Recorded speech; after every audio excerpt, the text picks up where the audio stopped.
Story with five পেতে হলে গল্পের স্বাদ ধরতে হবে স্টোরি উইথ ফাইভের হাত। 4:45-এর প্যাসেঞ্জার ট্রেনটিকে রওনা করাইয়া দিয়া নদের চাঁদ নূতন সহকারীকে ডাকিয়া বলিল, আমি চললাম হে।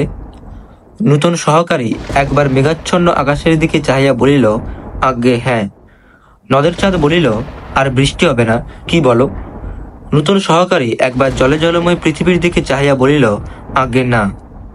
নদের চাঁদ লাইন ধরিয়া 1 মাইল দূরে নদীর উপরকার ব্রিজের দিকে হাঁটিতে লাগিল। 5 দিন অবিরত বৃষ্টি হইয়া আজ এই বিকালের দিকে বর্ষণ থামিয়াছে। 5 দিন নদীকে দেখা হয় নাই। নদের চাঁদ ছেলে মানুষের মতো ঔৎসুক্য বোধ করিতে লাগিল। আকাশে যেমন মেঘ করিয়া আছে, হয়তো আবার কিছুক্ষণের মধ্যেই প্রবল ধারায় বর্ষণ শুরু হইয়া যাইবে। তা হোক। ব্রিজের এক পাশে আজ চুপচাপ বসিয়া কিছুক্ষণ নদীকে না দেখিলে সে বাঁচিবে না। 5 দিনের আকাশ ভাঙা বৃষ্টি না জানি নদীকে আজ কি অপরূপ রূপ দিয়াছে। দুদিকে মাঠঘাট জলে ডুবিয়া গিয়াছিল। রেলের উঁচু বাঁধ ধরিয়া হাঁটিতে হাঁটিতে দুপাশে চাহিয়া চাহিয়া নদের চাঁদ নদীর বর্ষণপুষ্ট মূর্তি কল্পনা করিবার চেষ্টা করিতে লাগিল। 30 বছর বয়সে নদীর জন্য নদের চাঁদের এত বেশি মায়া একটু অস্বাভাবিক। কেবল বয়সের জন্য নয়, ছোট হোক তুচ্ছ হোক, সে তো একটা স্টেশনের স্টেশন মাস্টার। দিবারাত্রি মেল, প্যাসেঞ্জার আর মালগাড়িগুলির তীব্র বেগে ছুটাছুটি নিয়ন্ত্রিত করিবার দায়িত্ব যাহাদের, নদের চাঁদও তো তাহাদেরই একজন। নদীর জন্য এমনভাবে পাগল হওয়া কি তার সাজে? নদের চাঁদ সব বোঝে, নিজেকে কেবল বোঝাইতে পারে না। নিজের এই পাগলামিতে যেন আনন্দই উপভোগ করে। অস্বাভাবিক হোক, নদীকে এভাবে ভালোবাসিবার একটা কৈফিয়ত নদের চাঁদ দিতে পারে। নদীর ধারে তার জন্ম হইয়াছে, নদীর ধারে সে মানুষ হইয়াছে, চিরদিন নদীকে সে ভালোবাসিয়াছে। দেশের নদীটি তার হয়তো এই নদীর মতো এত বড় ছিল না, কিন্তু শৈশবে, কৈশোরে আর প্রথম যৌবনে বড় ছোটর হিসাব কে করে? দেশের সেই ক্ষীণস্রোতা নির্জীব নদীটি অসুস্থ দুর্বল আত্মার মতোই তার মমতা পাইয়াছিল। বড় হইয়া একবার অনাবৃষ্টির বছরে নদীর ক্ষীণ স্রোতধারাও প্রায় শুকাইয়া যাইবার উপক্রম করিয়াছে দেখিয়া সে প্রায় কাঁদিয়া ফেলিয়াছিল। দুরারোগ ব্যাধিতে ভুগিতে ভুগিতে পরমাত্মিয়া মরিয়া যাওয়ার উপক্রম করিলে মানুষ যেমন কাঁদে। ব্রিজের কাছাকাছি আসিয়া প্রথমবার নদীর দিকে দৃষ্টিপাত করিয়াই নদের চাঁদ স্তম্ভিত হইয়া গেল। 5 দিন আগেও বর্ষার জলে পরিপুষ্ট নদীর পঙ্কিল জলস্রোতে সে চাঞ্চল্য দেখিয়া গিয়াছে, কিন্তু সে চাঞ্চল্য যেন ছিল পরিপূর্ণতার আনন্দের প্রকাশ। আজ যেন সেই নদী খেপিয়া গিয়াছে। গাঢ়তর পঙ্কিল জল ফুলিয়া ফাঁপিয়া ফেনোচ্ছ্বাসিত হইয়া ছুটিয়া চলিয়াছে। এতক্ষণ নদের চাঁদ একটি সংকীর্ণ ক্ষীণস্রোতা নদীর কথা ভাবিতেছিল। তার 4 বছরের চেনা এই নদীর মূর্তিকে তাই যেন আরো বেশি ভয়ঙ্কর, আরো বেশি অপরিচিত মনে হইল। ব্রিজের মাঝামাঝি ইট, সুরকি আর সিমেন্টে গাঁথা ধারক স্তম্ভের শেষ প্রান্তে বসিয়া সে প্রতিদিন নদীকে দেখে। আজও সে সেইখানে গিয়া বসিল। নদীর স্রোত ব্রিজের এই দিকে ধারক স্তম্ভগুলিতে বাধা পাইয়া ফেনিল আবর্ত রচনা করিতেছে।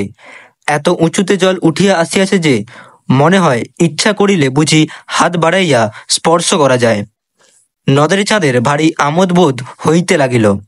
পকেটে খুঁজিয়া পুরাতন একটি চিঠি বাহির করিয়া সে স্রোতের মধ্যে ছুঁড়িয়া দিল। চোখের পলকে কোথায় যে অদৃশ্য হইয়া গেল চিঠিখানা। উন্মত্ততার জন্যই জলপ্রবাহকে আজ তাহার জীবন্ত মনে হইতেছিল। তার সঙ্গে খেলায় যোগ দিয়া চিঠিখানা যেন তাড়াতাড়ি লুকাইয়া ফেলিয়াছে।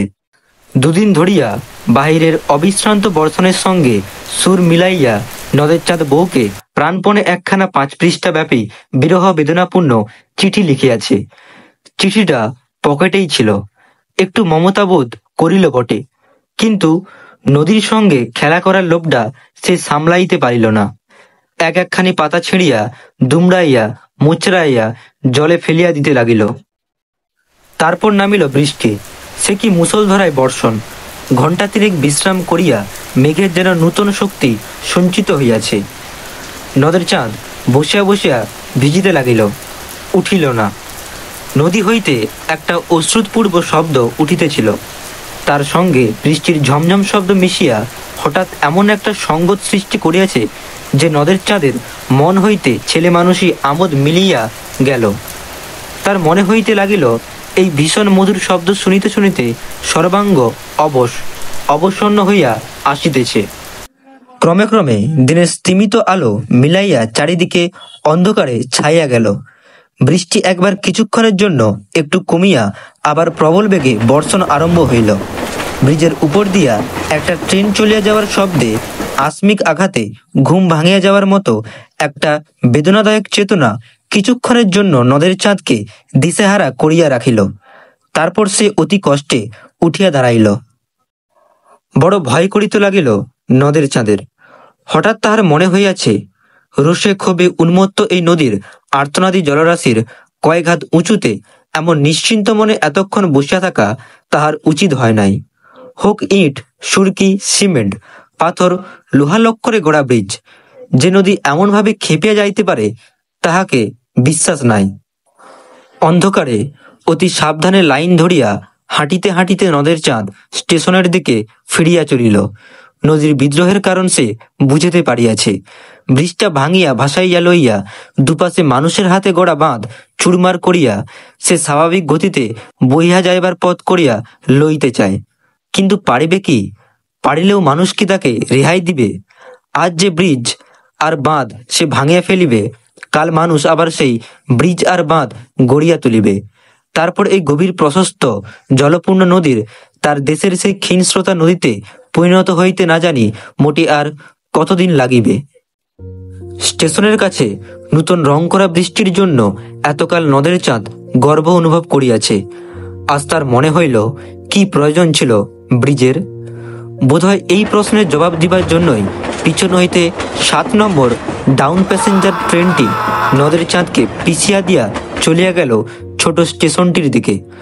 নদের চাঁদ 4 বছর যেখানে স্টেশন মাস্টারি করিয়াছে এবং বন্দি নদীকে ভালোবাসিয়াছে। করো সাবস্ক্রাইব সোনু স্টোরি উইথ 5।